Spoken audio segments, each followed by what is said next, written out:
దయచేసి ప్రభుత్వాన్ని ఏం కోరుతా ఉన్నానంటే అతి తొందరగా ఈ మక్కల్ని లిఫ్ట్ చేపియండి. ఎందుకంటే మళ్ళీ ఆ పక్కలు చూస్తూ ఉంటే ఇప్పుడు వడ్లు వస్తూ ఉన్నాయి ఆల్రెడీ మార్కెట్లోకి. కనీసం మార్కెట్లో ఎన్ని మక్కలు ఉన్నాయంటే వడ్ల కోసం జాగా కూడా లేనంత మక్కలు ఉన్నాయి. ఇంకా గ్రామాల్లో మక్కలు ఉన్నాయి. ఇంకా ఇప్పటికే రైతులు ఈ సంవత్సరం యూరియా లేక మక్కల దిగుబడి భయంకరంగా తగ్గిపోయింది.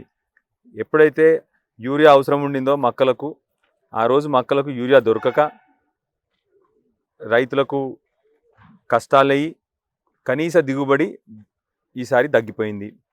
అది కాక రైతులకు రైతు బంధు టైంకి రాలేదు.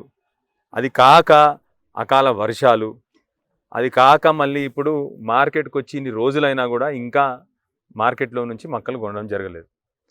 రెండోది, రైతులకు వెంటనే డబ్బులు రిలీజ్ చేయండి. ఇప్పటికీ 3 వారాల క్రితం కొనుగోలు చేసిన మక్కలకు కూడా ఇప్పటివరకు డబ్బులు రాలేదు. మూడోది, ఆ ఫింగర్ ప్రింట్ విధానాన్ని దయచేసి వెంటనే ప్రభుత్వం వెనక్కి తీసుకోవాలని చెప్పి ప్రభుత్వాన్ని మా రైతుల వైపు నుంచి, మా వైపు నుంచి ప్రభుత్వాన్ని రిక్వెస్ట్ చేస్తూ ఉన్నాం. ఎందుకంటే ఈ ప్రభుత్వం కేవలం ఓట్లు వచ్చినప్పుడు పథకాలు చేస్తుంది.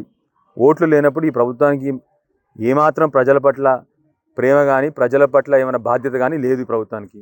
అందుకొరకే ఏం చెప్తా ఉన్నామంటే, కనీసం ఇప్పుడు ఎట్లాగో ఎలక్షన్లు వచ్చినాయి కాబట్టి ఇవాళ ఎట్లా అయితే ఇవాళ చీరాల పథకం మొదలుపెట్టినరో ఇవాళ 3 ఏళ్ళ తర్వాత, 2 ఏళ్ళ తర్వాత, అదేవిధంగా రైతులకు రావాల్సిన డబ్బులు మేమేమి వేరే ఏమీ అడగట్లేదు. రైతులకు రావాల్సిన డబ్బులు, రైతులకు రావాల్సిన మక్కల పైసలు వెంటనే రిలీజ్ చేయండి. ఎట్లాగో ఎలక్షన్ల కోసం ఏదో ఒక పని చేస్తారు కాబట్టి ఇది ఎలక్షన్ల కోసం అన్న చేయండి అని చెప్పి ప్రభుత్వాన్ని రిక్వెస్ట్ చేస్తా ఉన్నాం. చరిత్ర సృష్టించినోడు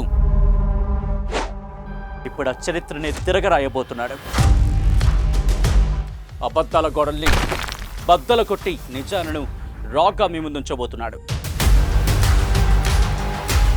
నిజమైన వార్తల కోసం వెంటనే డౌన్లోడ్ చేసుకోండి రా యాప్ని.